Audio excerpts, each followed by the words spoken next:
You want to hit it? All right, thank you. Simin Lamed Gimel, which is Dvarim Asur Mishum Sakana, things that are also because Sakana. Uboy Yudalet Tzifim. So of course, um, things that are Sakana, people get much more concerned with than they are with Halacha, right? Which Chamira Sakanta Miyisura. So there is such a concept that a Sakana is more Chomer than the Isser, which we'll try and discuss. But these are things that are be'etzem halachically not an issue, but sakana wise it could be an issue. So also lechel dog and basar, that's the most famous one. You're not allowed to eat fish with meat. Vafilu shuman oifus, and even if it's with the fat from birds, which is not actual meat. Mepnei sakana. What's a sakana? It's taras. Right? Ve'ein litzlis basar and dog b'tanar echad, and this is one of the most common Friday shilas that get asked. Ve'ein litzlis basar and dog b'tanar echad, you cannot roast meat with fish in one oven. Kishu tanar katam, when it's a small tanar. Ela k'she'echad me'en mechusa, only when one of them is covered. So that's a tanar katam. This question is, aval tanurim shalanu she'em gedolim ein lachash. But if it's a very large oven, then there's no chashas. So now what this is referring to Reicha. You could have two issues with cooking milchiks and fleishiks and daven at the same time, and this is obviously talking about fish and meat. There's Reicha, which is just the smell, and then there's Zeya, which is actual. Zeya is like the sweat. So in a Tanar Katan, which is a very constricted area, so then it's more of a problem. When it's a Tanar Gadol, so then we say that the Reyach doesn't have enough to fall into each other. So therefore, it's b'di'evet, it's going to be okay. The shaila is what our ovens are like. Our ovens are actually pretty large, and our ovens are vented. So there is a lot to be makel with that. You could even roast open meat and open fish at the same time. If one of them is covered, that's then lechatchila. Then you can even do that lechatchila. So when somebody's trying to bake fish in the oven and it's a Friday and you're running late and you want to cook meat in there at the same time, as long as one or the other is covered, it's lechatchila. And b'di'evid,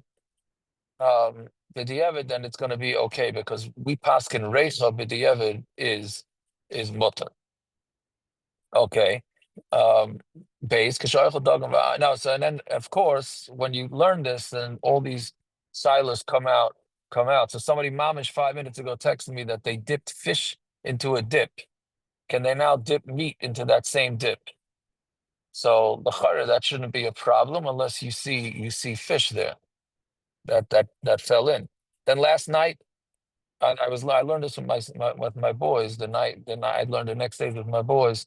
So right after I finished learning it, this one I never got in my life.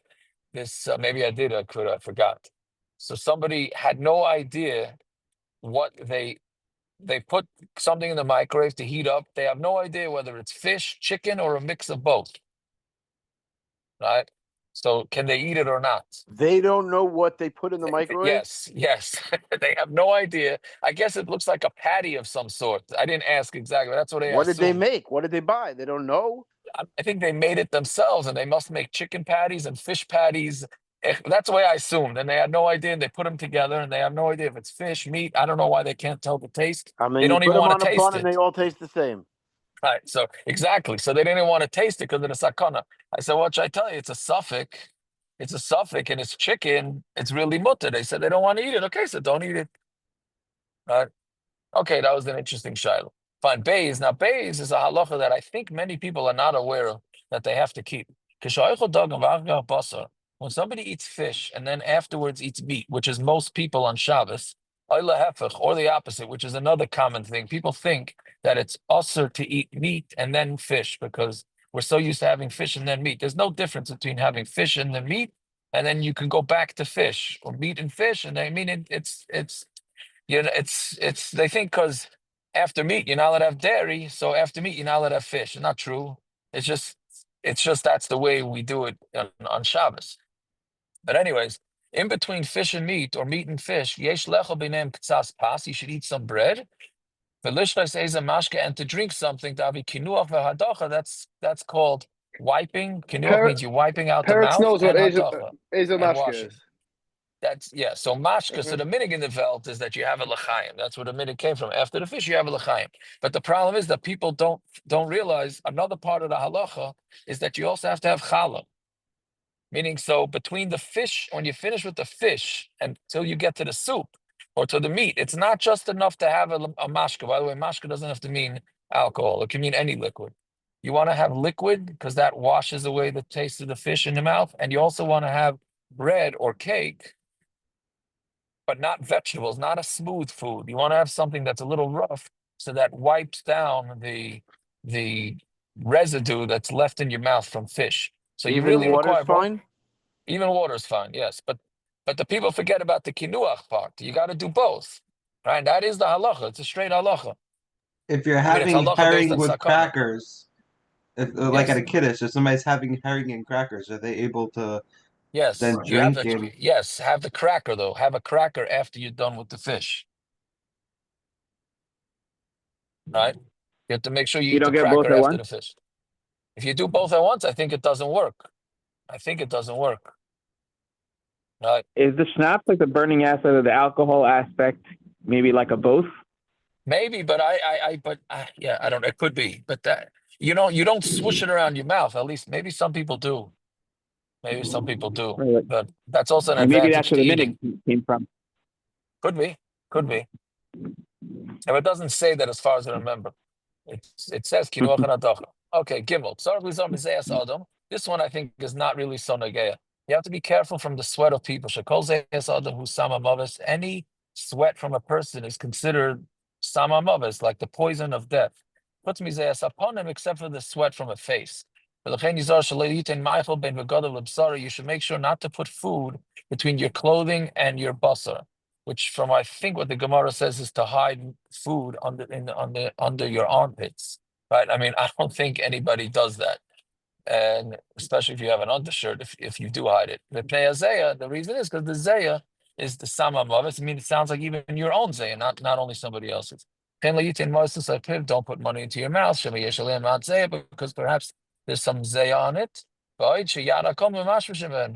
people's hands touch them, and there are chaylim, which is why there's a big machlokes a poskim whether somebody should kiss the actual Sefer Torah or you kiss your hand. That's where the minute comes from, to kiss the hand, because at least it's the sum, because I think I forgot which sheet to say, not to kiss the Sefer Torah because of germs. Dalit Sarah Kol and Lizar Tamid Kishmariach Reach. A lot of people kiss the Sefer Torah. Most people kiss the Sefer Torah, Half the yes. Shayoshev goes over there and kisses it. Yeah, that's true. But it's not so pasha to do it. Not everybody agrees that that's the right thing to do. A person should be very careful, and I never heard of anybody keeping this, that when you smell a food that you like the smell, you should spit out all the saliva that's in your mouth and don't swallow it. Because if you do swallow it, you could come to a sakana chas v'shalom. But that's only if you don't eat it, right? Right? Because if you eat it, then that's not a problem. So, and there are those that say that may be where when you invite somebody into your house, then you invite them to eat. You offer them something to eat. That's a bir halacha says this, right? Because if they come into the house and they smell the good food, and you don't give them to eat, then it could be a sakana, right? Fine. I once heard from one of the lady speakers, or I heard from somebody who told me that if you don't have telling the women, if you don't have anything ready to eat, just in the house when the men come home, so just fry some onions and it smells really good and they think you're preparing really good food. Yeah. Hey, yeshizar shalei lishtes mashkim shenes galu. That's another big one. You should not drink liquids that are open liquids. Now, people ask about all sorts of things that they leave out overnight. Really, it only applies to water, wine, milk, honey, and that's it. Yeah, and the thing is, it's for a snake. So it's interesting that the Kitzur paskins l'chumra here, because Shulchan Aruch says we don't have this anymore because we don't have snakes. The Gra is very machmer, though. The Gra is very machmer. If you ever see pictures of Reb Chaim Kanievsky didn't leave liquids unopened, even for a few seconds. He covered it with a piece of paper. But bottom line is, then this question gets asked a lot. And if you don't live near snakes, the Ikra Din is that it's mutter.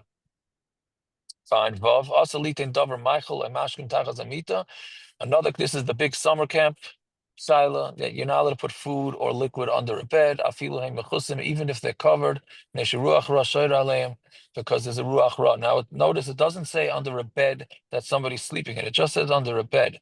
So that's another issue. Is it the person sleeping in the bed, or is it actually under the bed, just the bed? And does it apply to goyim? There's lots of heterim. And some say that it's only if it's directly on the floor. In the villages, people, it seemed like they needed the place or the space to store their potatoes. Under the bed. Therefore, you should warn them not to do this. What's with b'di'evet? So b'di'evet is a machlokes. Personally, I tell people b'di'evet is okay. Certainly, if it's sealed or if it's not directly on the floor, meaning as long as it's a tziruf, that some say it doesn't apply, then I personally will tell people they could be makel. And in summer camp, there's a rule called kol shas atchakis k'di'evet. The kids have no place to store their food, so as long as it's sealed, then I personally tell them it's okay. I hope I'm correct. Again, this is not all halacha. This is all based on sakana. Okay, we will stop here tonight. Everybody should have a fine night.